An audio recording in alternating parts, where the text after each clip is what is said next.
Hello, hello, hello. Welcome to another episode of the Crispy Noodle Podcast. Let us be the Crispy Noodle in your vegetarian salad of life and boring news. Folks, it's our job to give you something about total sports, entertainment, odd news, and what else we happen to stumble across in this hour-long or so podcast. I'm Rich Liebig. And I'm Michael Costanzo. And we have a lot of sports to get to. It is officially the first week of the NFL season in the books. My favorite time of year. So we're going to be talking about that in just a moment. But before we get to that, Mikey, how you doing? You're all blue over there. I am. If you're on the video feed. I didn't realize I was, I have blue shirt. I got the blue microphone, the blue cable. Yeah.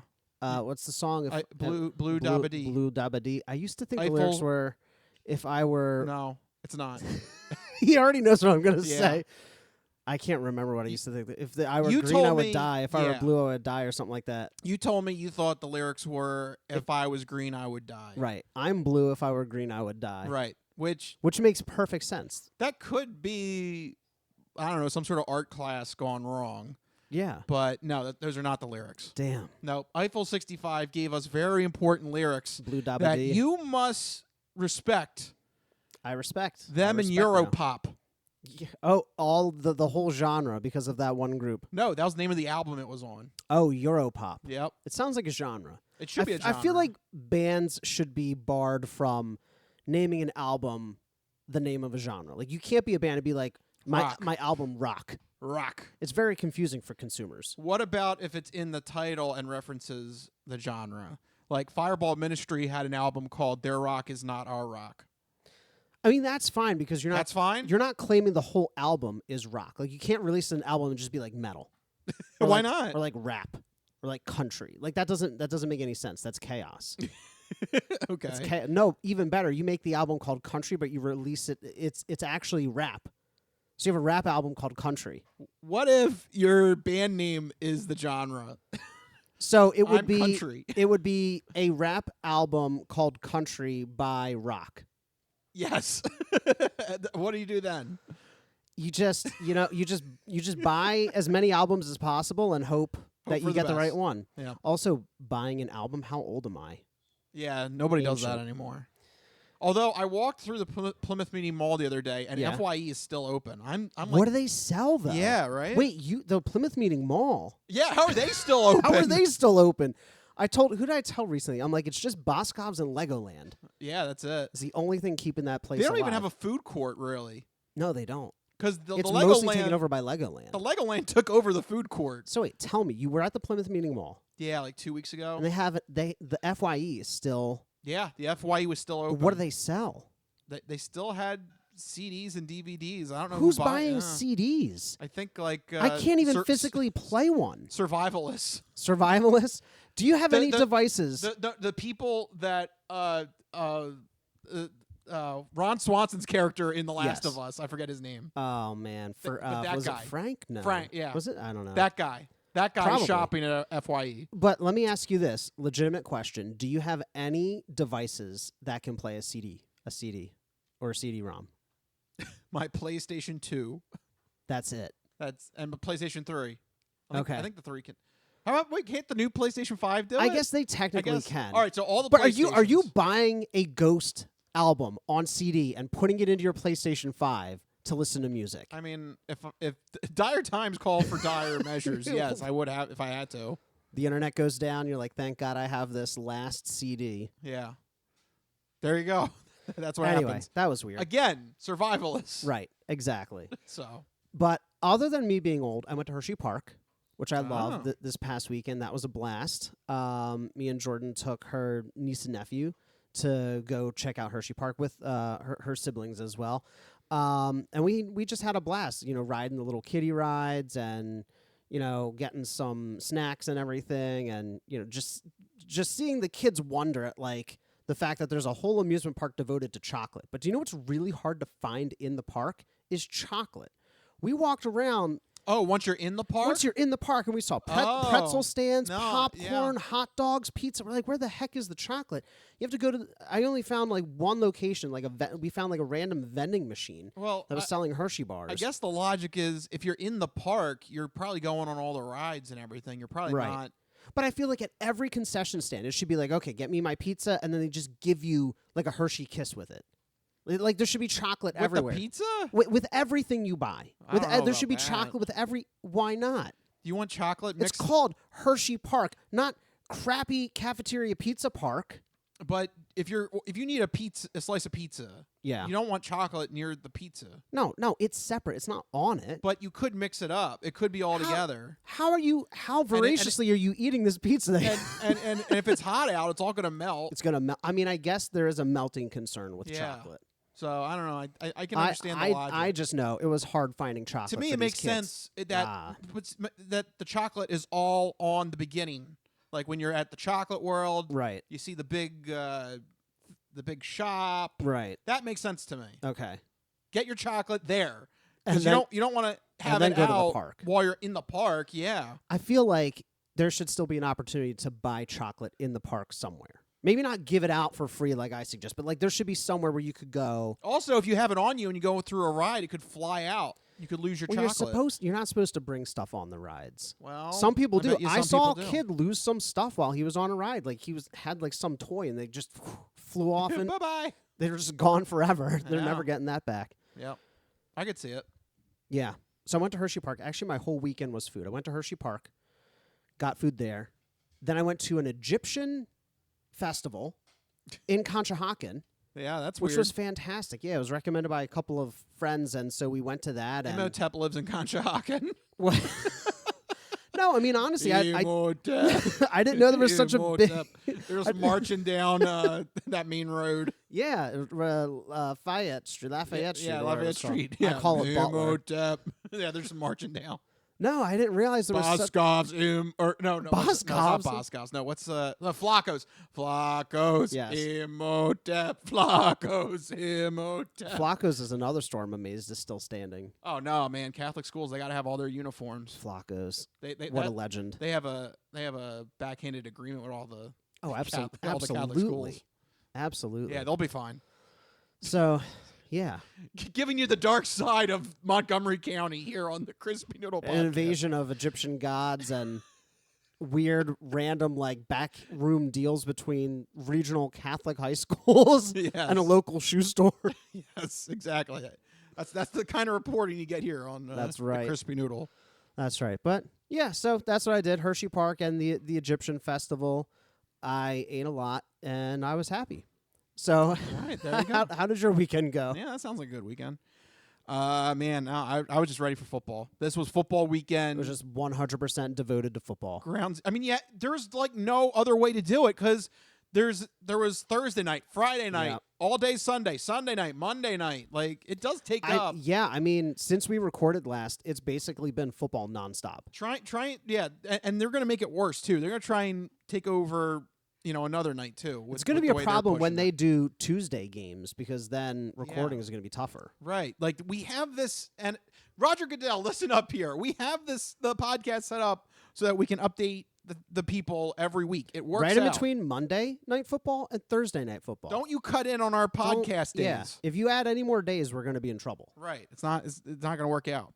Oh my God. Remember when it was COVID and they had that weird There was like Tuesday a night? Tuesday, Wednesday game, and there was a games were like split in half and delayed, and it was like Tuesday afternoon. Like Yeah. the Steelers played at like 4:00. it was bizarre. Like what?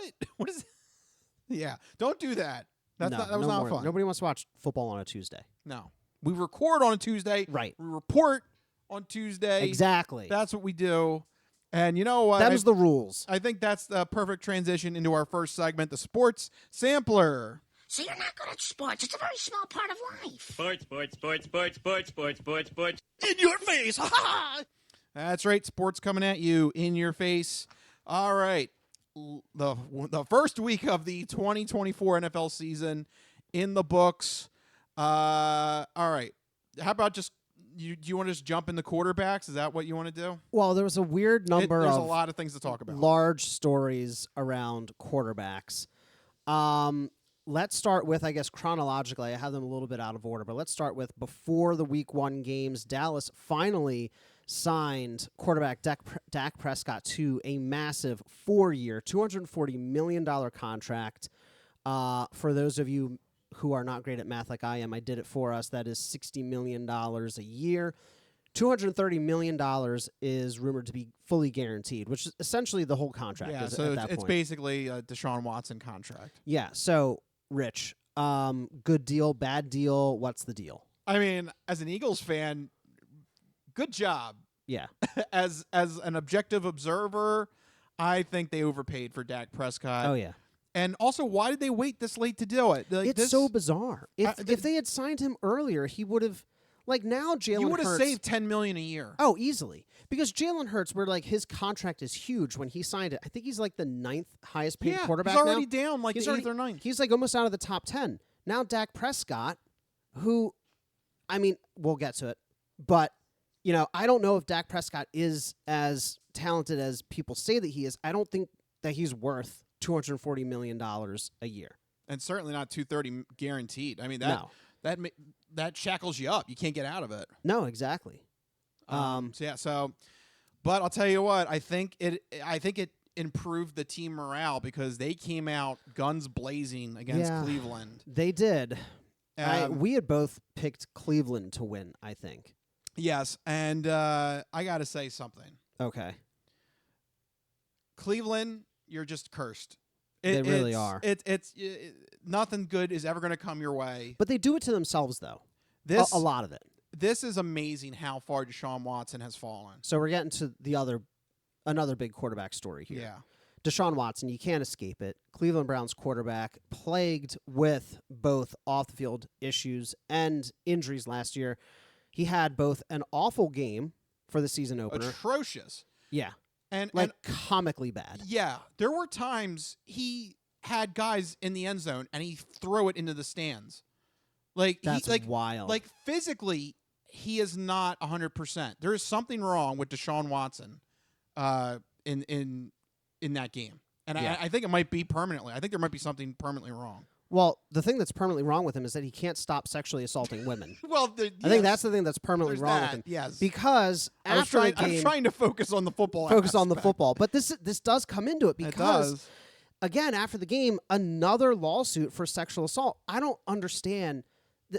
The guy is a monster, and the Browns just facilitate it by giving him a fully guaranteed contract because Yeah. now, And there's nothing they can do about it. right, exactly. They're locked in for that money. And to bring it back to the football, last year he had an injury, quote unquote. What even happened? I don't know. I think they benched him because he was just bad and they wanted to save face. So this year, I'm calling it now, like a week or two from now, he's going to have an injury and he's going to get benched again. They're going to bring up Joe Flacco from the grave. No, Joe Flacco is actually with the Colts. They can't. He's with the Colts? They can't pull the Joe Flacco nope, card? Nope. They got to Okay. go with Jameis Winston. Oh, Lord. Oh, there's another one. Yeah, I don't think the problems on that end get resolved. No, certainly not. So it's a huge problem, both the on-the-field issues, the off-the-field issues also further exacerbating the on-the-field issues. But to me, I just want to cut to the chase here. Is he on the team next year? he might not be. No, so you're talking about after this season? After No, this season. he could be gone. I think he's gone. So I worked out the numbers. I think in my text message to you that I think you said $70 million. that they would have to split up I think. the rest of his contract in terms of dead cap hit for like $60 million over each year, like for the next 2 or 3 seasons, Right. which sounds like a lot, but the Broncos literally ate Russell Wilson's contract and gave him like $70 million to leave the team. Like there is no such thing as like bigger as like too much of a big cap hit anymore. This contract is just so stupid. Next year he will have a dead cap hit of $172 million. But you can spread that But over. you can spread that. Right. Okay. So what I'm saying is take that number, make it like a $60 million dead cap hit over 3 seasons. Right. That's not actually. That's not the worst. The worst is still Russell Wilson at 70. This is insane. Do people realize this is his 3rd year with this contract? Yeah, he's middle. Yeah, this is the midpoint of this. This is when everything should be coming together. Yeah. There's no excuse, especially coming after last season where Right. Joe Flacco led the same team to the to the The playoffs. team is talented. I know it didn't look like it, but remember, last year they had the best defense by a wide margin. They have talented players on offense. They're not used correctly, but I think they do have some talented pieces. And once they get Nick Chubb back, they're even more talented. So the weak link is very clearly either some combination of coaching, front office, and quarterback play. Yeah, and it's going to be tough for them to bow out of this contract. But there are ways to do it. You can't give into that sunk cost fallacy where you're like, oh, well, we paid him so much, we got to see it through. Because if that's the case, they're going to be locked into this thing until I think it was 2027. Yeah, and then other players are going to come and go. Yeah, they're going to be like, but then why am I here? Right. So it was disastrous. That could be one of the worst week 1 debuts I've seen from a team in a long time. That was it was pretty bad. And they were favored. Yeah. They were favored in that game. We both said that they had a chance of winning, if the quarterback play was It should have been Dallas. Dallas should have been the one that looked stupid. But yet frickin' the Browns are the only team that could out-Brown somebody, and there you go. You have those two off-the-field things. Dak Prescott gets signed. He's like, yeah, I'm actually going to go play. Then Deshaun Watson's like, oh, crap, another lawsuit. Yeah. So, frustrating as fans of Dallas, and also frustrating to see as an objective football fan. Yeah. But that wasn't the only bad quarterback performance, because we have to talk about Aaron Rodgers' grand debut with the New York Jets. Oh, my. Is this the second coming of Broadway Joe over here? I don't think so. That pretty much sums it up. I mean, look, he made it through a game. He did. He didn't die on the field. That's it. That's a positive. That's still a concern. The man's 40. Right. One wrong step and he's back on the IR. Right. So that was a nice check mark that he played the full game and he was fine. But in terms of just his actual playing ability, he just seemed like an average quarterback. And the Jets are another one of those teams where they went out and they got the guys that he wanted, that he asked for. Yep. Alan Lazard and the other receiver who I can't remember, Wilson, I think, one of them. Well, Garrett Wilson was the star wide receiver before he showed up. Oh, he was there before. Yeah. But they went and got Alan Lazard. They had Breece Hall coming back. Yep. That defense was already pretty stacked, and although no Hassan Reddick. No Hassan Reddick. He is, I think his fines have, surpassed like a couple $1 million at this point. And now, because he's missing games, it's $800,000 a game that he's forfeiting. Yeah, hey, he doesn't want to play for the Jets. I think there's a when a player's skipping camp, it's one thing. But when a player then gives up that game check, like, it's one thing to be like, oh, $50,000 here, $100,000 there for workout bonuses and things like that. But when you're like, no, that's okay, I don't need my $800,000 game check. That's serious. That's a statement. Yeah, I don't want to play for you. That's the statement. Yeah. So, like, he's just done, right? There's another, like, they should just trade him or cut him. He's pulling a Le'Veon Bell. Yeah.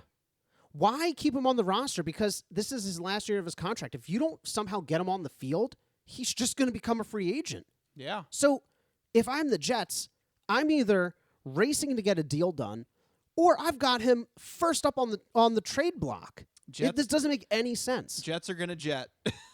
So he's going to hold out the whole season. He'll be like, all right, fine, I'll just walk in the offseason. And it's just wild. Yeah. Why even bother? Bizarre. So, the Jets are hurting. And then but speaking of hurting, though. Let's get to the Eagles game. Yeah. And what happened at the end, because we may have inadvertently hurt Jordan Love.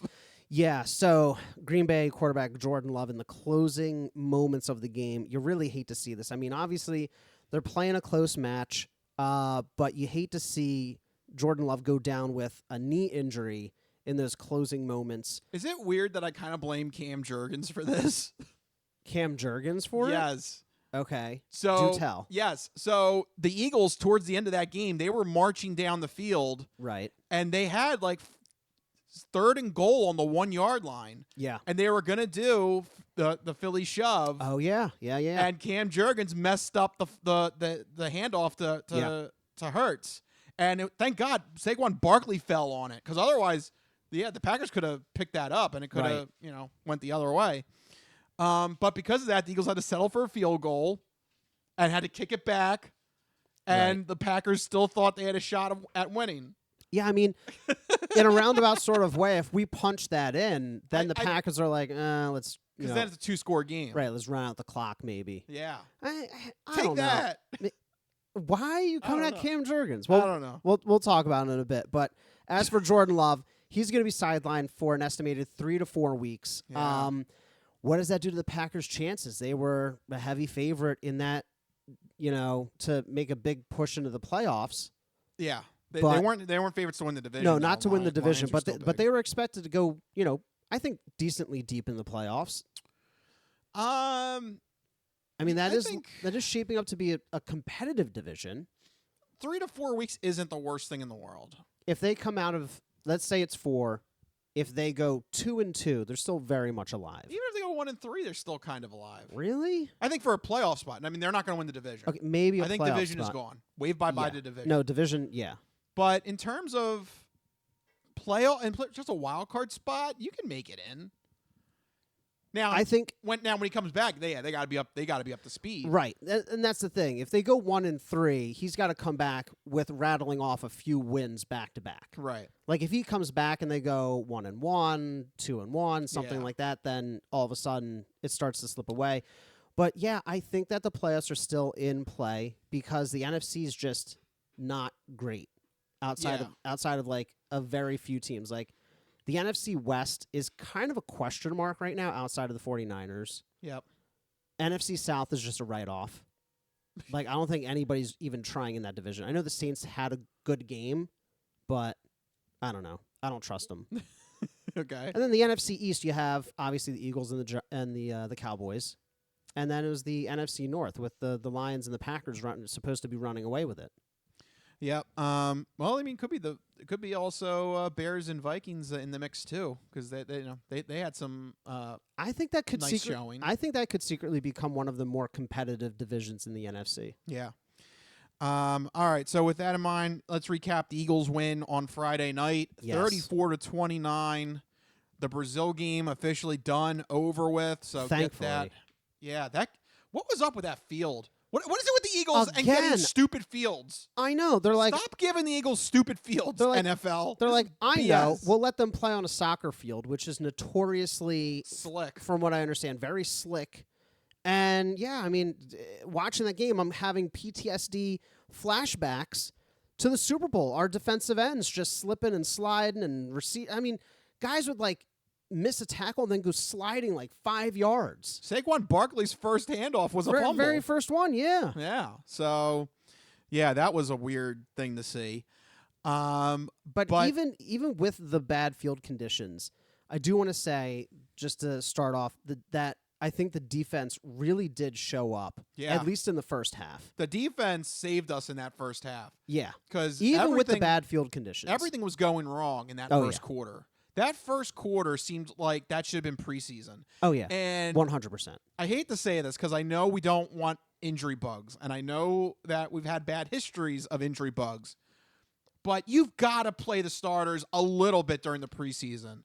Or otherwise you get games like this where the first quarter, everybody is off sync. Everybody's out of rhythm. You need at least a drive to knock off the rust. Yeah. You got to get used to game speed. You got to get used to getting hit again. You got to get used to just gelling with your players. Nick Sirianni did not play any of the Eagles' offensive starters this preseason, and it showed in that first quarter. It absolutely showed. I mean, we had, I think it was back-to-back drives with ended with turnovers to start the game. And then all of a sudden, the Eagles' defense, I mean, I know eventually Green Bay scored 29 points. So not a great overall showing, but that first half, at least, I think the Packers had 3 or 4 trips into Eagles territory. And they only came away with 2 field goals. Yeah. I mean, if that were last year, the score would have been 29 before half. That kept them in the game. Yeah. It allowed them to eventually get their heads on straight on offense and somehow pull it together. But, I mean, the defense was, for me, the real eye-opener. Quinyon Mitchell, starting as a rookie corner, he had like a few mistakes, but he stuck his guys the majority of the night. Yep. Had a few nice breakups. Like I'm happy with how this defense came out. Yeah. The linebackers actually showed up. N'Kobe Dean staying healthy. Zach Baum. I don't know who that guy is or where he came from, but that was a revelation. Yeah. Good find. Yeah, so I'm excited to see what they can do on an actual field. Yes, when they come back home, yeah. But on the other side of the ball, offense. I'm less impressed with the offense. Well, all right. Well, hold on. First, let's give props to Saquon Barkley. Yes. That was amazing. He already has more touchdowns than the Giants have. So, Right. thank you. They're already Thank you, kicking Giants. themselves. That's Yeah. just I like that. chef's kiss. Yes. Thank you very much, Giants. But no, Jalen Hurts is the big issue here. I mean, he had some really questionable throws in this game. I mean, double, triple coverage. The triple coverage one blew me not away. throwing away the ball. And again, and I don't know if it was you or if it was JB who I talked to or was texting after the game, just the same mistakes as last year. He doesn't like what he sees with the defense, audibles to a quarterback draw. He gets flustered in the pocket. He rolls out right and launches the ball downfield. I'm catching whiffs of Carson Wentz hero ball again. Oh, no. No, I mean, tell me I'm wrong. No, are we doing this? Is it officially? Are we doing this? You are not the guy. You're not capable of being the guy. I had a guy, but now I don't. You are not the guy. Oh, it sounds like you're going back now. Is Jalen Hurts not the guy? Man, I will forever regret saying that he was the guy at the end of that Super Bowl loss. Because, I mean, he showed up in that Super Bowl loss. But ever since then, he's been on this weird, like, just mental fog. Like, his decision-making's just not been good.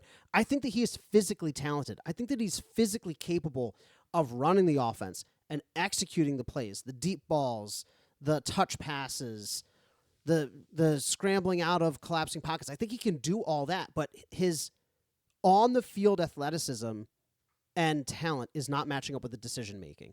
Yeah, that's what's got to step up.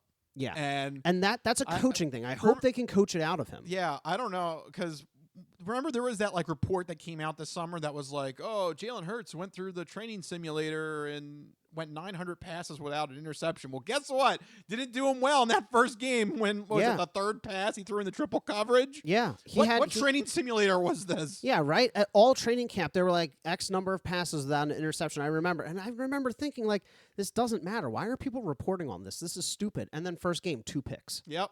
So there you go. There's all the training camp picks. Yeah. All right, good. We got it out of his system.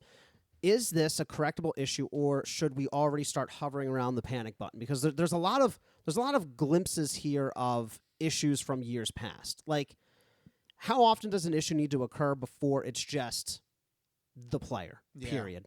Well, he keeps throwing interceptions. That's going to be on Hurts. It's crazy. And don't throw with the triple coverage. I know. That was embarrassing. He's just got to take what the defense is giving him. I know it sounds like stupid, simple advice, but it really is. Like, don't try to force it. No. Half his mistakes are from trying to force it downfield like Carson Wentz would do. Yeah, playing hero ball. It's not good. All right. Well, since we're talking about the future and trying to predict the future, why don't we get into our official segment where we're going to inform you of 4 games that we think are important, and we're going to make predictions on those games for week 2. Are you ready, Mike? Let's do it. All right, let me cue up the music. Here we go. Fantastic 4-pick mode activated. What are the games? Well, first up, we have an early AFC East battle. The Buffalo Bills are traveling to Miami to face off against the Dolphins. This is a Thursday night game, so check it out if you're listening to this when the podcast comes out. Rich, this could very well decide or partially decide who wins this division between these two teams. Who do you like in this early season matchup? The teams, the Bills at the Dolphins for Thursday night football. The Bills, they had a pretty good come-from-behind victory, but it's a little worrying that they had to come from behind from the Arizona Cardinals. Yeah. So, I'm a little worried there. The Dolphins, the only thing that's going to stop them are speeding tickets, apparently. Tyreek Hill getting into a little kerfuffle with police. Very similar to Scotty Scheffler early this year. Yeah, right? What is this, the year of the cop? I don't know. Yeah, they're trying to affect our sports here. But, yeah, I think the Dolphins, they're going to be, at home. They looked like the more complete offensive unit on week 1. And I still think they have more offensive firepower. The Bills, I think they're entering the last year of that window closing on them. I think this one's Dolphins. I'm not too keen on the Bills at being as dominant as they once were. Okay. I mean, that's all fair, valid. I mean, the Dolphins have been one of the better teams in the league the past couple years, but I don't know, something about the Bills is just drawing me to them. I mean, they still have that... Josh Allen. It's Josh Allen. Josh Allen.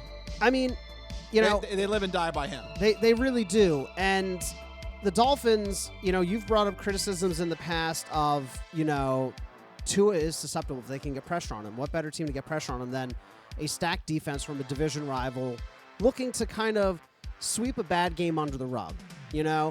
I like Buffalo. I don't know why. I think I just like Buffalo here. Okay, I guess There you Microsoft go. agrees as well. There you go. Microsoft agrees every time. Doesn't matter what time we record. No. It senses it. Next up, we have another division rivalry. We're heading to the NFC East as we witness a battle between the New York Giants and the Washington Commanders. This is a Sunday 1 o'clock game. Rich, you specifically requested this, and I think it's because it's a battle of two terrible teams, and somebody is going to stumble into a win. All right. I just want to mention here, this is a bettor's dream. Okay. This is a great matchup for betting purposes because coming off of week 1, both the Giants and the Commanders did not pull off, you know, what they were expected to do. Right. And the Giants looked atrocious. So a lot of people have been saying, oh, the Giants they got to win next week. If they don't, there's going to be the New York media on them. They're going to call for Daniel Jones' head. Folks, we knew at the beginning of this season the Giants are not a good team going into this season. Oh, yeah. There were constant rankings. They were in the bottom 5 in terms of the league. Who thought they were going to do anything of note? So we know where they are. They're in the basement. The Commanders, on the other hand, had a rookie quarterback that they had to start last week. They've got key pieces coming together. They drafted well. They're going to be at home. This is, in terms of the betting market, this is a toss-up. To me, this is Washington all the way. Even if it jumps to like -2.5, take that. I'm telling you, I like this spot for the Commanders. I'm putting some money on the Commanders on this week. I will say that there are some key metrics that agree with you. So you're right in that it is a toss-up in terms of betting, but according to ESPN Analytics Predictor, Washington has a 61% chance of winning. And I think it is because the Giants got blown out at home. Yes. Right? But whereas the Commanders had to go on the road, and yes, it was a tough loss, but they were still technically more in it than the Giants were in their game. Yeah, the Giants just were out of it from the start. From the very beginning, right, exactly. So I think I agree with everything that you said there. I'm not going to rehash it. I think it's Commanders as well. The Commanders made a lot of smart, quiet moves over the offseason. They're trying to create a new culture there. They're bringing in, you know, maybe not flashy players, but reliable players. The Giants did nothing.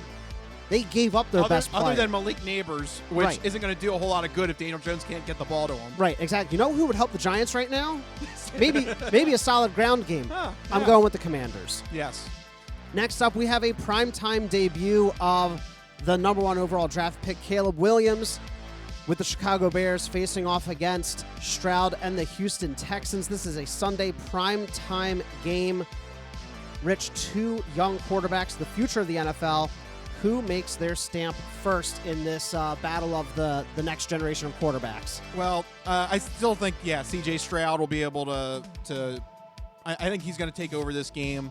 Nice smash spot here for the Texans at home. I mean, I know Caleb Williams is got all the hype behind him. Didn't have a great debut, though. Yeah, didn't have a great debut, but he's still learning. He'll get there. He'll get there. But I still think it's too early in his career. Still too early for this Bears team. I think you got to go with Houston in this Sunday night game. Yeah, I think Houston wins it easily at home. But I think the Bears here need to have a good showing from Caleb Williams. Maybe getting those jitters out with his first game. Maybe he can show up a little bit more. But yeah, I think it's Houston Texans easily in this one. And finally, we have our very own hometown Philadelphia Eagles facing off against the Atlanta Falcons, who are coming into town for a proper Eagles home opener, not a Brazil home opener. Yeah. That shouldn't count as a home opener. No. What a waste. This is a Monday night game, Rich. What do the Eagles do here? I think this is a win here. This worked out well for the Eagles, though, in terms of scheduling, because they got a couple of extra days because they had a Friday night game, and then get to recover on a Monday night game. So it wasn't, like a shortened week or anything. Yeah. So they're going to be ready to go at home, a true home opener, as you say. The Falcons, I don't know if Kirk Cousins is the answer. He never was. He did not look good in that first week. I'm sure they're gonna, sling him out there and see if he can stick it to the Eagles, because how soon before the rookie starts, though? We'll see. But he's had games against he's had good games against the Eagles before. But with this being also in prime time, it also doesn't help Kirk either. Nope. So again, I think this is all the Eagles on Monday night. It should be. Yeah, should be. Should be. Yeah, I agree. I can't wait to see what this defense can do on a real field.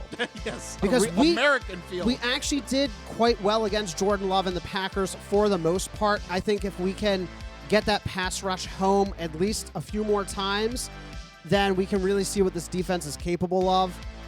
I'm excited for the actual home opener. I think this should be a win for the Eagles. And start the season 2-0. That would be great. 2-0 start. Sounds good to me. And there you go. That's the fantastic 4 picks for this week 2 of the NFL season. Yes, there you go. The NFL season in full swing. It feels good to make the predictions and get ready week by week. Don't change the schedule, Roger Goodell. We have everything worked out. Don't do it. Please don't do that. We got everything worked out with the podcast. We cannot afford a Tuesday night game again. No. I don't even know what we did. How did we even do that? I think we just ignored the fact that it happened. Did we just ignore it? I think because I don't think the Steelers were of much importance that year. I can't remember, but yeah. Yeah. See, Goodell, you put a game on Tuesday, we'll just ignore it. You don't want that. All right. Well, yeah, let's not do that. Let's always have the Monday night be the end of the week, and we'll all be good. Speaking of the end of a segment, we got to wrap this one up. Sports Sampler is officially done. We're going to take a quick break, but don't go anywhere because we still got the entertainment entree and then the non-fortune cookie odd news coming your way. This is the Crispy Noodle Podcast. We'll be right back.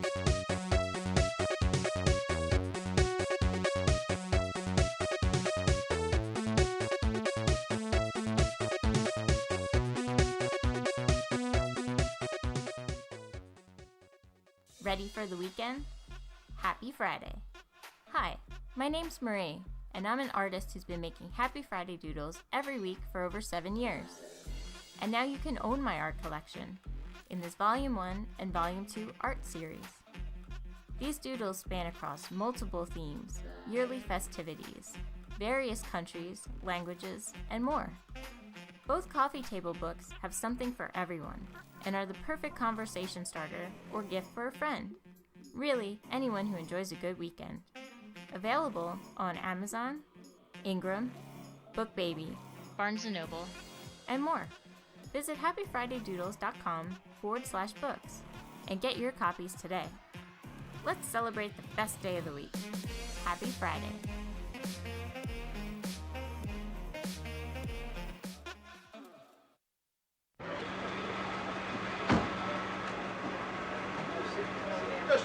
You just assured me that I could speak. Sit down inside the car. We're not assuring anything. We're under arrest. Look, I'm under what? Come on. Gentlemen, this is Democracy Manifest. Have a look at the headlock here. See that chap over there? Get your hand off my penis! This is the bloke who got me on the penis before. Get some cups. Why did you do this to me? Hop in the car. Get some cups. For what reason? What is the charge? Eating a meal? A succulent Chinese meal? Oh, that's a nice headlock, sir. Oh, yes.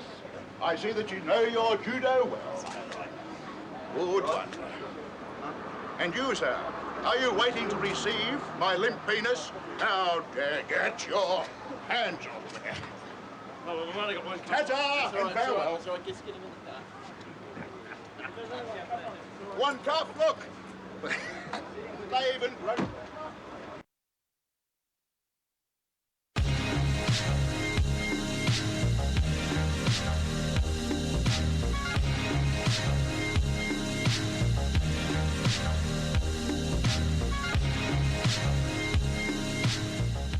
Yeah, we're back here on the Crispy Noodle Podcast. Good old Democracy Manifest. Rest in peace. What a great clip. Yeah. Just in general. That should be the story of the year as far as I'm concerned. That's one of the best stories ever. What? That they Democracy found, Manifest? Yeah, they found this guy and found his clip, and yeah. And he had to live one more moment in the viral sun. Another 15 minutes of fame, yeah. Yes. All right. Well, speaking of things that are entertaining, like Democracy Manifest, it's time for the segment where we're going to let you know some new news with movies, TV, and video games in the entertainment entree.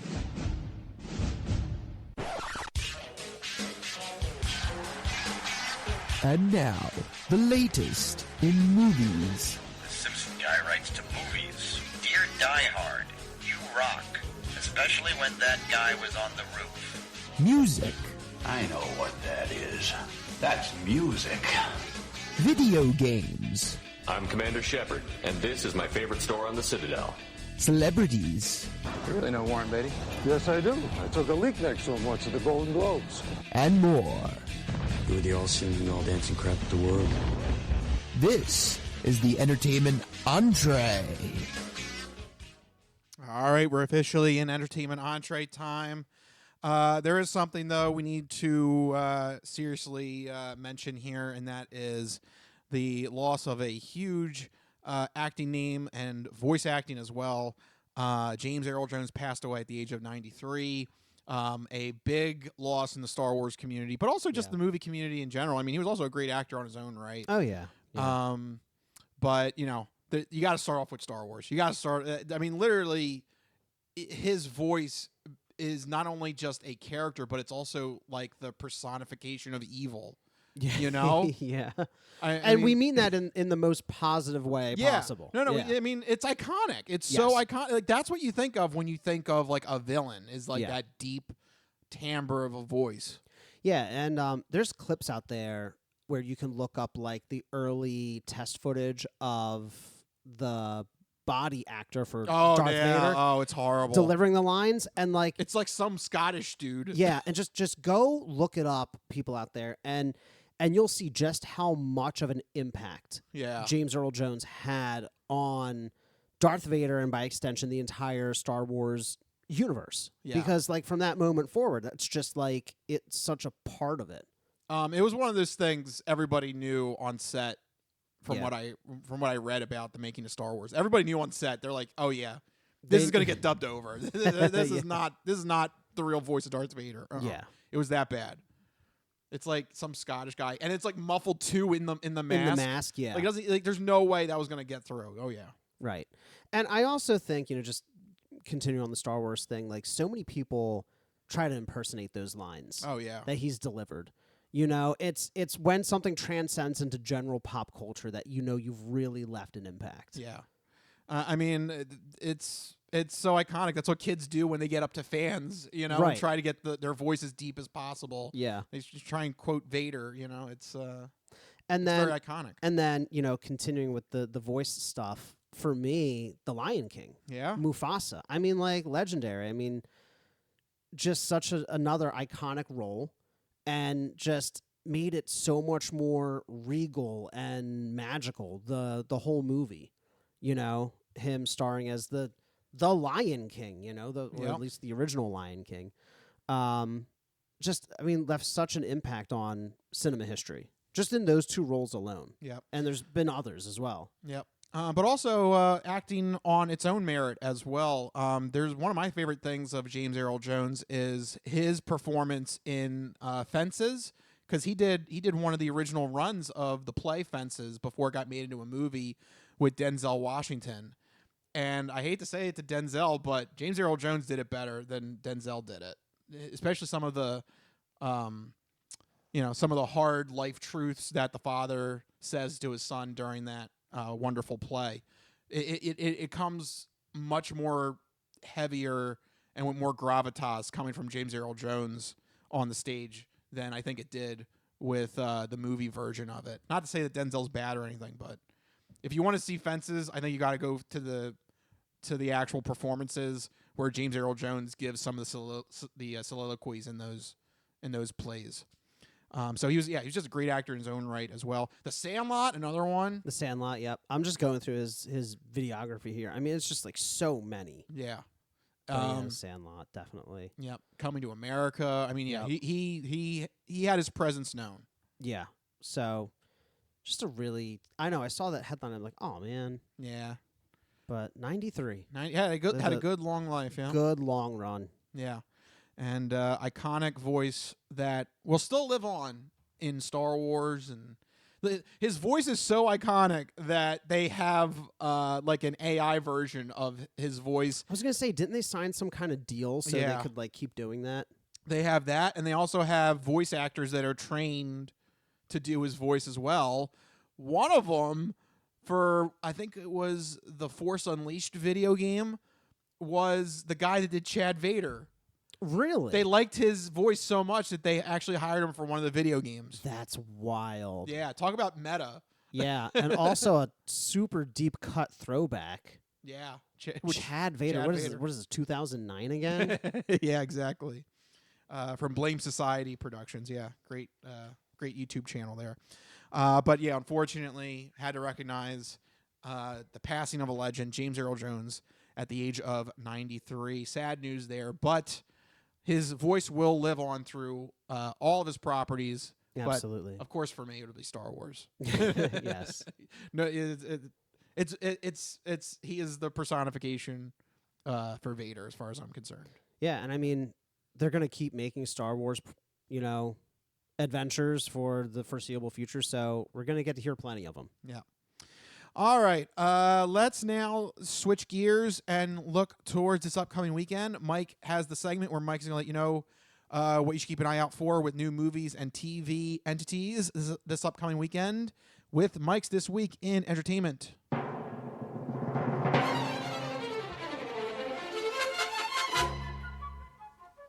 All right, Mikey, what do you got for the fine people? All right, well, it's brief this week in entertainment. Just two things to keep an eye on in movies. Speak No Evil hits theaters this week. It looks like a tense psychological thriller starring James McAvoy. The synopsis is pretty simple. When a family is invited to spend the weekend at a remote country estate with a family they met on vacation, their vacation turns into a nightmare. It has an 84% on Rotten Tomatoes with an average score of 7 out of 10. I checked out the trailer, and James McAvoy does creepy evil so well. Yes. Like, you got to check out the trailer. It is so unnerving and unsettling. I'm kind of interested to see what this one's about, so it's definitely going to be on my radar. But if you're not looking to hit the theaters in television, you can tune into the 77th Primetime Emmy Awards, 8 p.m. Sunday, September 15th on ABC. We talked about it previously, some of our favorite shows being up for major nominations, including Shogun, The Bear, Only Murders in the Building, House of the Dragon, so many good shows. Too late to catch up on them, but at least see who won so you can go back and watch them after the fact. And that's what you could try.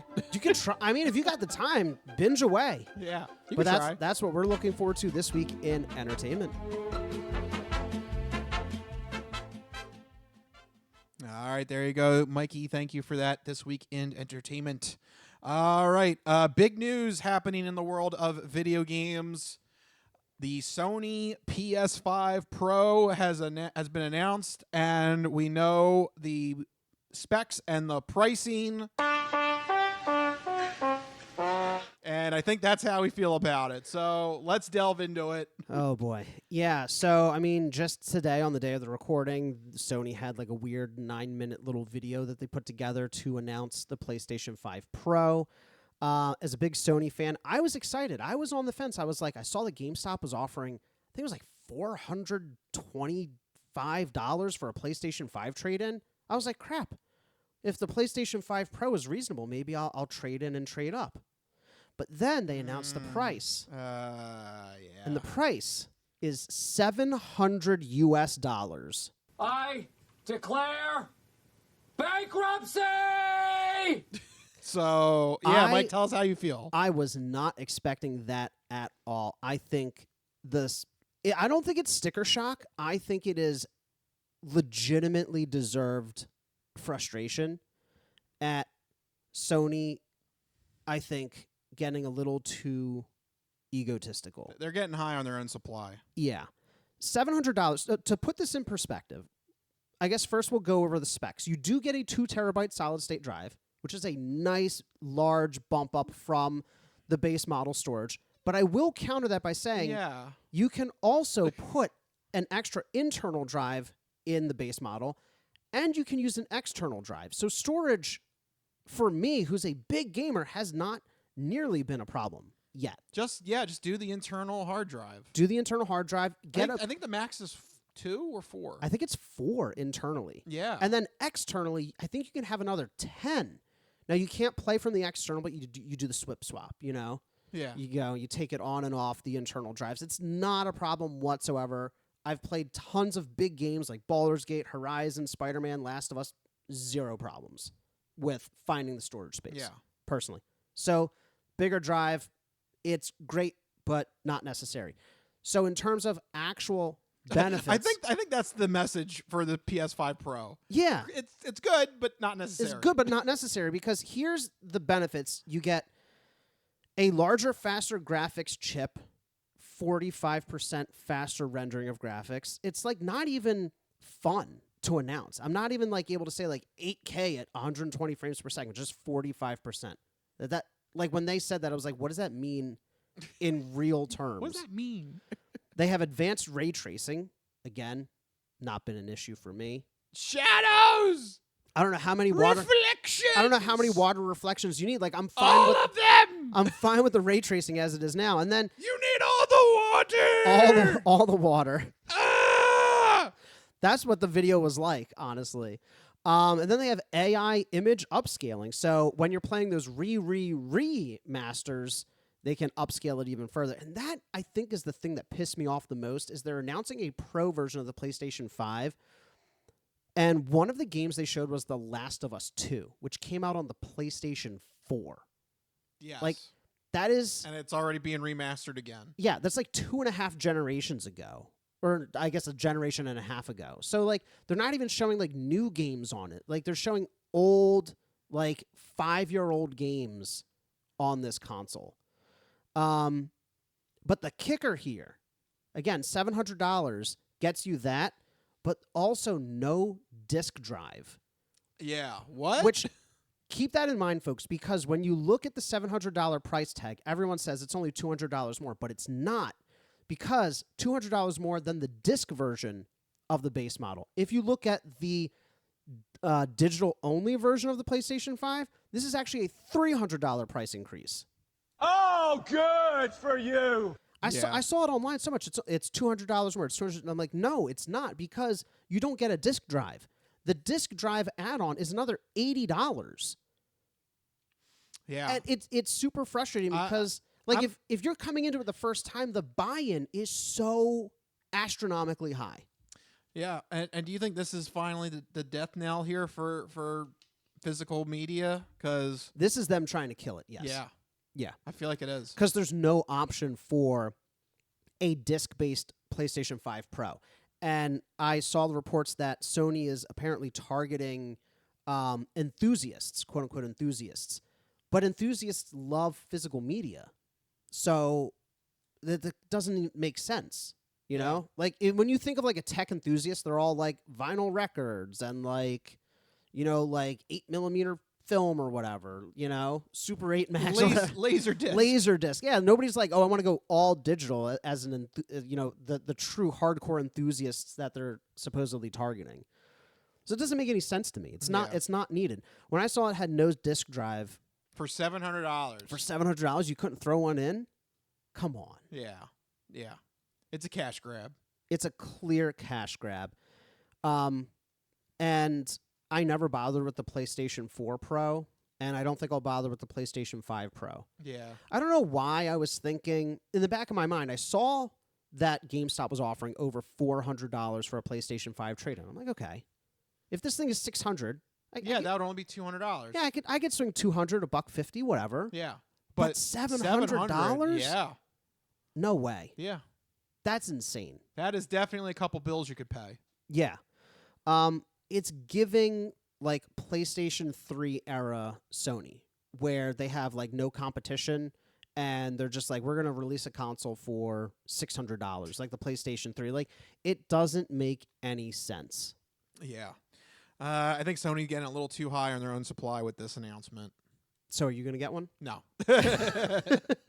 I'm fine with my setup right now. Yeah. And until they start showing like brand new games on it, like they showed all like games that were at least a year or two old. And in some cases, The Last of Us like 4 years old. Yeah. Nobody should rush to pre-order this or buy it day one on November 7th. Yeah. But I bet you there will be some people that do. Oh, and the scalpers were probably charging like $1,500 for it on eBay. Yeah. Absolutely atrocious. Yep. So I think we're in agreement on it. Very disappointed in that PS5 Pro announcement. Yeah, definitely. But that's not the only thing that was disappointing this past week, because there was also a little bit of an issue over at HBO. Just a week or two ago, HBO had the season finale of Season 2 of House of the Dragon, but fans weren't particularly thrilled. And one big fan was particularly upset because Game of Thrones author George R.R. Martin took to his online blog and wrote a really long, angry blog post about the direction that the show is going in. I'm a special kind of white guy. He certainly is that. He certainly is that. Boy, yeah. Get that blog post up. Get that blog post up. But joking aside, I don't think I've ever seen anything quite to this degree. I mean, it was like a long post, and he called out the showrunners in no uncertain terms, saying that he basically doesn't know where they're going, basically saying that they didn't have an idea for how to write the rest of the show, called out budget cuts at HBO, criticized drop storylines, mishandling certain scenes, and just a general overall concern for the direction and future of the show. Like, this is pretty noteworthy because Fire and Blood, the book that the show is based on, is complete. It's not like an issue with Game of Thrones proper, where George R.R. Martin just basically shrugged with the last two books and he's like, I don't know, figure it out. Like, there's a whole last book there that is finished from cover to cover. And from what I understand, I've never read it, but what I understand is the direction that it's heading, George R.R. Martin has major concerns because things that they're doing in Season 2 will have huge ripple effects. He uses the analogy of butterflies, the time travel thing where you step on a butterfly, and then the butterfly effect. And so he's like, if you kill the butterflies now, what's going to happen further down the line? So this created a huge firestorm online. HBO had to come out with a statement. George R.R. Martin deleted the post, but I think that the messaging was clear that there... That was actual audio from the Game of Thrones people. That was the messaging. No, basically, because you know how online fandoms work. Yep. They're pretty vicious. Yep. So George R. I mean, and I follow the show. I follow the online communities, and all season long, they're like, "This isn't very good. This isn't how the book would do it. I don't understand why they're doing it." And then finally, the season finale happens. Everybody dislikes it. Then George R.R. Martin puts this out, and it was just like, it was a firestorm. You know, haters were validated. People who like the show are now going, well, if it's going to change that much, it's going to be that much of a disaster, according to the author. Why bother watching? Yeah. You know, I don't know what. I know you don't follow Game of Thrones or House of the Dragon and any of the fandom, but just in entertainment in general, like, can you think of any situation where, like, the original creator speaks out so vehemently against an ongoing project that his name is directly attached to? I don't know. I guess maybe Harry Potter a little bit, because they're going to reboot Harry Potter, and J.K. Rowling is like kind of in the middle of a media storm. Right. Because of some of the comments that she's made. Right. So I don't know. That's kind of the only thing I can think of that would be on part of this. And that's kind of apples and oranges, because House of the Dragon is like smack dab in the middle of like a 4-season run. Yeah. You know, and George R.R. Martin's like, it's crap. Yeah. Like, that's pretty bad. And then there's the other side of the argument. People like, well, you did sign over the rights for an adaptation. Yeah. You don't really get to say how it goes. No. And, like, legally, that makes sense. But I think, like, ethically, that's really, really awful that, you know, obviously HBO doesn't have to listen to him. But I think this was his last-ditch effort to say, hey, please listen to my feedback. This show is not going to work out the way you think it will if you don't take the creator's views into account. But unfortunately, if you sign over the rights to it, you don't get to do that. Lucas learned that the hard way with the sequel trilogy. Yeah, he wanted to have some comments on the sequel trilogy, and Disney said, "Sorry, we already paid you your $3 billion or whatever. You're done. You're on the bench now." That's actually a great comparison because George Lucas didn't say anything. No. I mean, he very well could have at any point, you know. He's made his money. Yeah. He's safe. So I think that's what makes it so notable that George R.R. Martin is speaking up.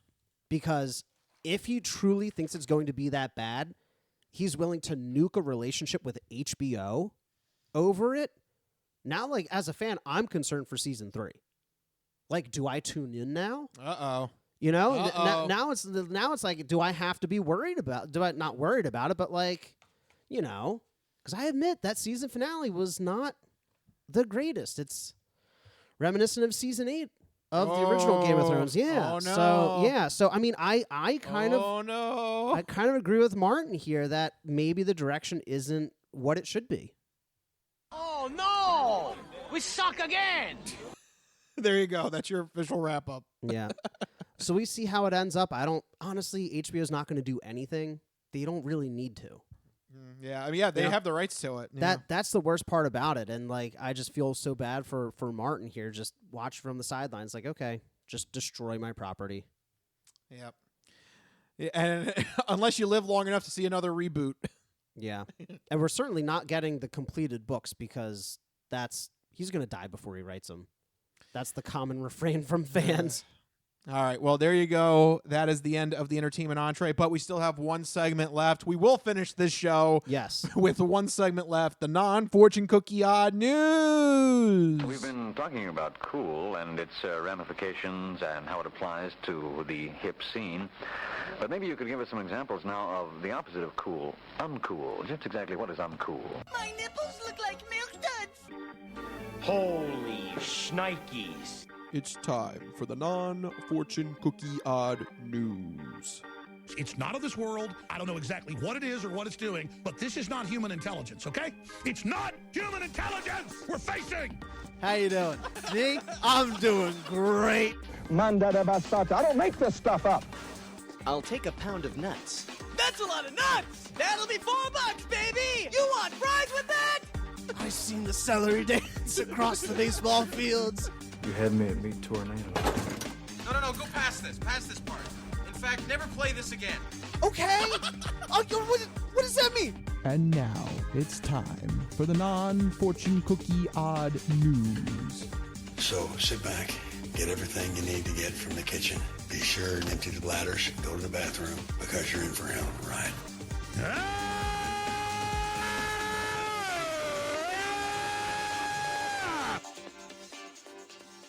Odd news. That's right, everyone. It's time for the non-fortune cookie odd news. Here in this segment, Rich researches the news, he reads the news, and I react to the news. He finds a weird and wacky story and he keeps it hidden from me, which ensures that all of my reactions are my genuine gut reactions to hearing the story for the very first time.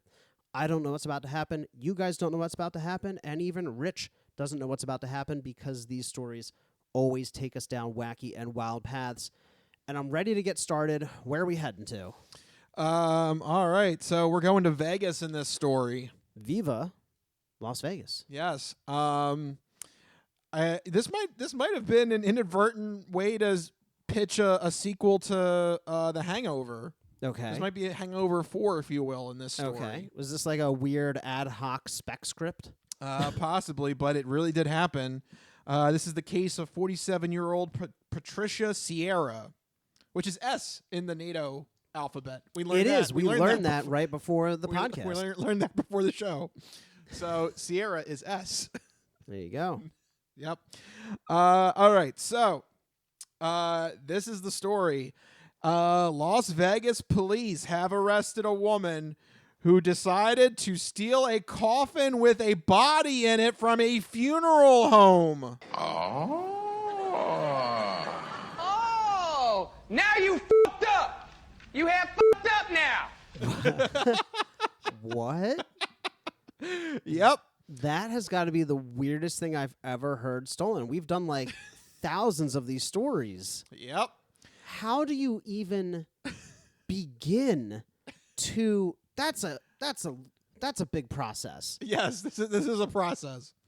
Okay. And I got to hear more. And the reason why I say that it might be a sequel to Hangover, to the Hangover franchise, right, is because Patricia claims that she was so drunk at the time she has no recollection of this happening, and said she had no idea why she woke up the following morning with a coffin in her house. I'm gonna fucking kill you, motherfucker, old style. So imagine that. You wake up and there's just an empty coffin in your house. One, that's super alarming and very concerning. Two, coffins are really big. Yes. How Yes, they are. She got it into the house, but aren't they like too wide for regular doors? I don't know. I guess maybe if you tilt it a certain way. She's over there manhandling the coffin. But the person was inside? So here's the But police also, report. how did she like go to a viewing? She's like, I'll take this. Like, she's like, oh, the dearly departed, departing the viewing. Well, if you're departed, I guess you don't need it, right? Can I just take it? Like, how did she acquire the coffin and the body? All right. Well, on the night of August 27th, Patricia Sierra broke into the affordable cremation and burial funeral home. I love the fact it's called the affordable. You know you're getting cut rate service if the first word in the title of the business is affordable. Yeah. Come on. We're saving you some money. The affordable cremation and burial. This is like when you go to number one Chinese food. You know it's not number one. It's number one with your wallet. It's number one with your wallet, right? Yes. All right. So she broke into the affordable cremation and burial funeral home. They need a catchier name. Yeah, that's a long name. It's a lot, but you know it is what it is. Right. Surveillance footage shows the woman breaking through a window and then unlocking the front door. So she had a plan. Time out. She had a plan. Because if she's just breaking in, right, through the window, that's fine. You don't need to unlock the door because you're just going to leave the way that you came in. Yes. But she's broken and she goes, you know what? Getting the coffin through the window is going to be tough. I got to go through the door. I got to go through the door. She knew exactly what she was doing. She's not drunk. It's a ploy. That was actual audio from the surveillance footage. Okay.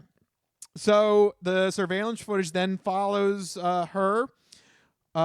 She was able to go to the viewing room of the funeral home. Right. And wheel the coffin outside with a body in it. That's way too easy. I'm gonna fucking kill you, motherfucker, old style. I guess once That's it's way too easy. Once it's on the little tray with the wheels on it, I guess it's fine. I mean, yeah, it's just like a really big shopping cart with the worst groceries ever. Yeah. The meat is spoiled. Yeah, that's not good. No, but why is it that easy to steal a body and a casket? Well, like, shouldn't there be more security? Why was it just out? Well, I guess they probably had it ready for like a morning viewing. I mean, I would No, assume so. that's why it's affordable, because they're cut rate. You put the body out the morning of, not the night before. Isn't that insane? I'm going to have a late night tonight, so I want to have a smooth as possible morning service. When does this place close? They lock up at like 7 p.m. maybe. They put that body out at 7 p.m. That thing is sitting for like 18 hours to the morning viewing. But it's embalmed. You're fine. Yeah, but I guess. Does that not bother you? I don't know. You're dead. I don't know. I don't like the idea of this body just sitting out. Why not? Well, because it makes it easy to steal. I never thought we had to consider someone's stealing Look, my body. When I'm dead, I don't want to be in a position where I'm going to get stolen. All right, whatever funeral home I'm in, I want me out there 5 minutes before the viewing, not 5 hours. Where are you going to be before the viewing? Or do you want to be in the freezer this whole time? Some kind of storage, a back room with a lock, the morgue. I don't know. What do they do with bodies? Actually, that's great. What do they do with the bodies? I think they just put it in like the freezer or something. Are they dressed in the freezer? Probably. I don't know. I have no idea. Now you're getting the terms I don't know. Anyway, let me get back to the story here. Man, this is so upsetting. All Do you right. think they just have a room of caskets filled with bodies waiting for the next viewing? Well, I think this is what you're not going to like this part, I think. Okay. So, Sierra broke through the window, opened the doors, right? Grabbed the grab and go, the grab and go, coffin. She wheeled the coffin down outside of the doors, right, and then realized that there was a body in it. So she just dumped the body off on the side. Oh my There God. was a bit of a nastiness last night, yes? Some very extreme nastiness, yes? Yes. Hey, wait a minute. I didn't order this. Just chuck it out. That is so messed up. People like rolling up for the viewing. They're like, "Oh my God, Grandpa! How did he break out of the window?" Wait a minute. Actually, this from somebody else's point of view that This is walking an hour This later. is a zombie apocalypse. That looks like somebody broke out of the out of the damn funeral home. It really does, though. It looks like a body came back from the dead, jumped out the window. Did she like lock up behind her? So to really make it look like the body jumped out the window? So she dumped the body. She dumped the body right on the side. There is no way she is doing this drunk. So drunk she can't remember. There's no way. Well, that's Rich, what she there's claims. no way. Come on. That's what she claims. Oh man, Boy. I'm calling BS. There's no way. Boy, we got to get her drunk more often. We want to see what else we should. What other kind of heists can she pull off? Yeah. Next week, Fort Knox, the White House. Is she one of those people that gets smarter the drunker she gets? Smarter, stronger, craftier, the Yeah. drunker she gets. Yeah, she gets like power ups. Yeah. The booze is like a power up for her. Exactly. Yeah.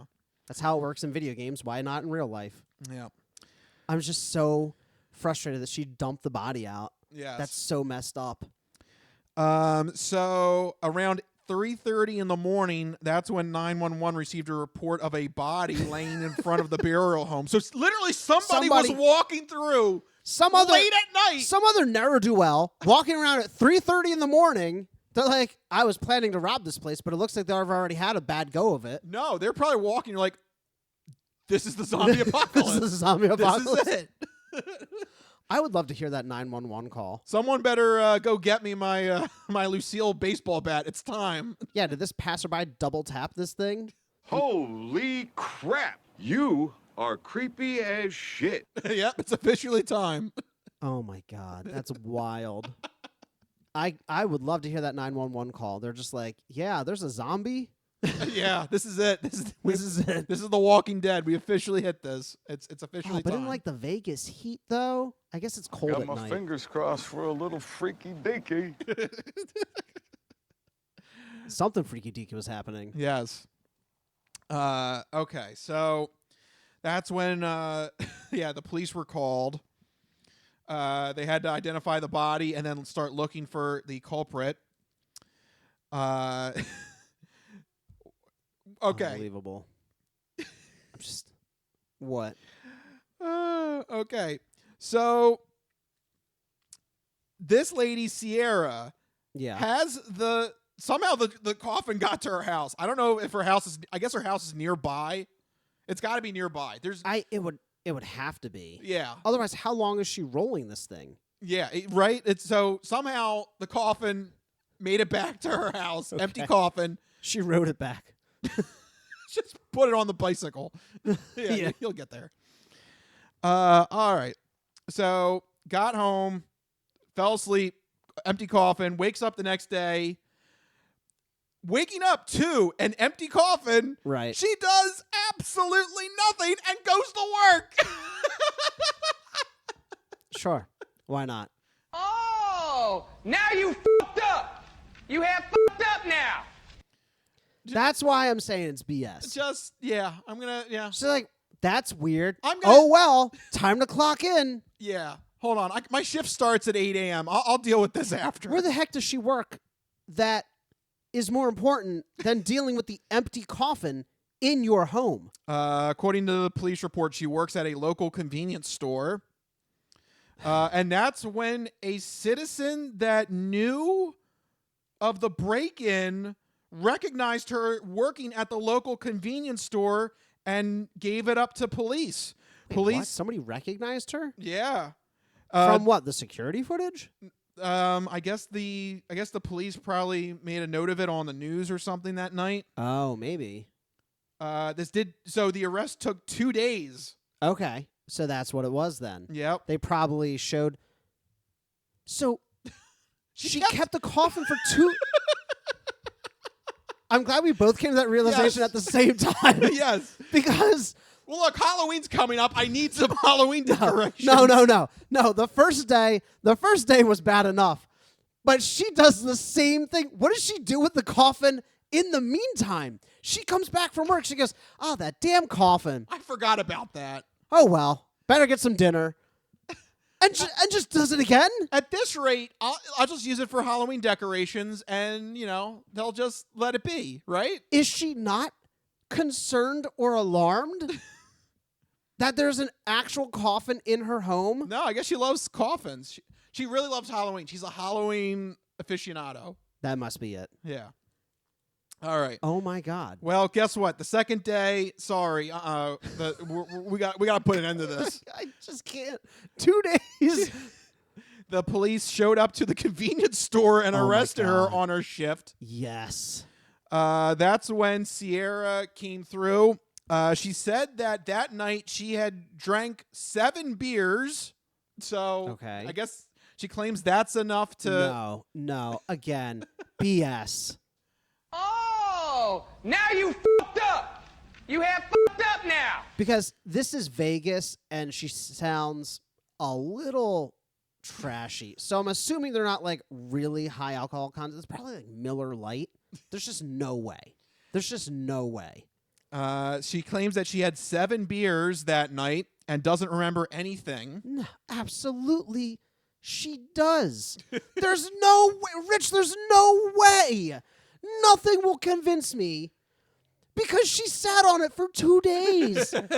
If you really don't remember, you're like, "Oh my God, this is some serious crap. I'm in trouble. I better call the police." She sat there for 2 days. Well, I gotta go to work. Oh, hey. Oh, and I guess the police aren't working when I get done my shift. Yeah, because they also have shift work, I guess. Yeah, so I gotta go to work. I gotta pay the bills. Who do you think's gonna pay for this coffin? Right? I got a coffin at home that I gotta feed. Yeah. All right. Well, even though Sierra says that she does not remember anything from the night and says she will apologize for everything. Okay. Yeah. She apologized. Sorry for dumping Gramps on the floor. Yeah, or the parking lot, rather. Yeah, that doesn't satisfy the cops. She is being charged with burglary, grand larceny, and disturbing human remains. Yep.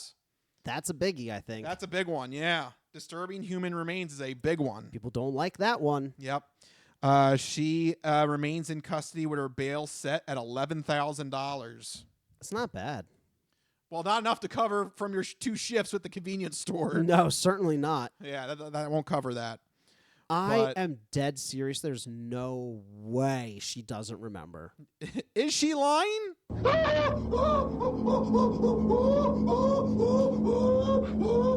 a yes. That is a yes. Yeah, I that can't. That was something else. I'm with you. Yeah, you can't defend her. She knew. 7 beers and she gets drunk enough trashed to completely forget stealing a coffin, dumping a body, wheeling it potentially blocks, maybe a mile home, and then sitting on it for 2 days? No way, guys. No way. Yeah, Unless this is the spec script for the Hangover 4. It is a viral marketing stunt. Yeah. They're like, surprise, learn all the story in the Hangover 4. Whole new cast. Actually, it's just this one woman. It's just a one-woman show. That's it. I'd watch it.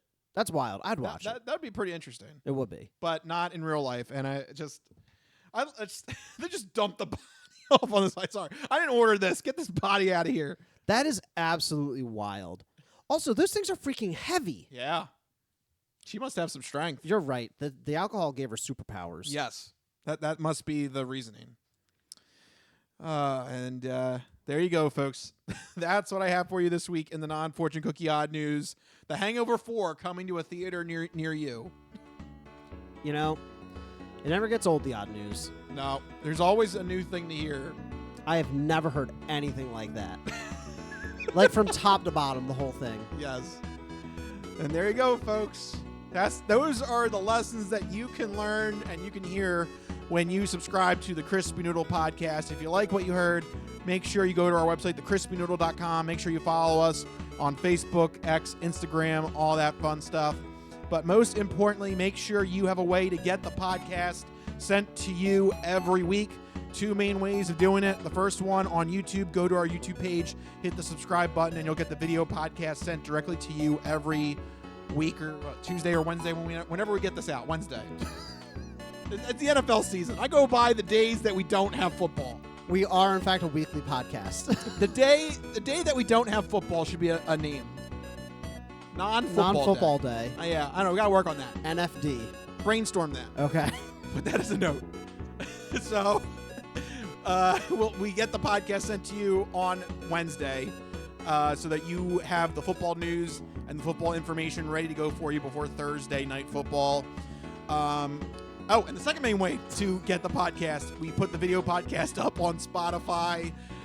You can just subscribe to our podcast feed on Spotify, but also put Spotify on in the background, and you can listen to us as an audio-only podcast. And using Android Auto and Apple CarPlay, you can take us on the go with you. So if you're going to rob a funeral home and steal a casket or a coffin, take us with you on the go. Make sure you have us blaring in your hearse that you're stealing away at the same time. That was so many words to say. Find us on YouTube and Spotify. Yes, it was.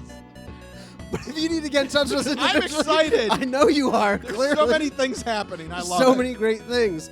Like being able to get in touch with us individually on X, formerly known as Twitter, to share your sports, entertainment, and odd news stories. I'm at Mikey Costanzo, MikeyCostanzo. And I'm actually big, RICHLIEBIG. Let us know what's happening.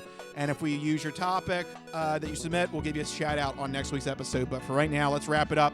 This has been the Crispy Noodle Podcast. Let us be the Crispy Noodle in your vegetarian salad of life and boring news. That will do it. We'll see you guys next week. See you guys later. Bye-bye, all you fine peoples. Good night.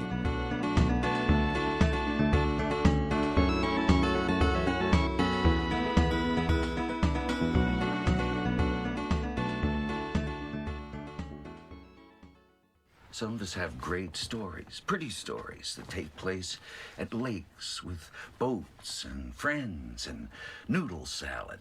A lot of people, that's their story. Good times, noodle salad.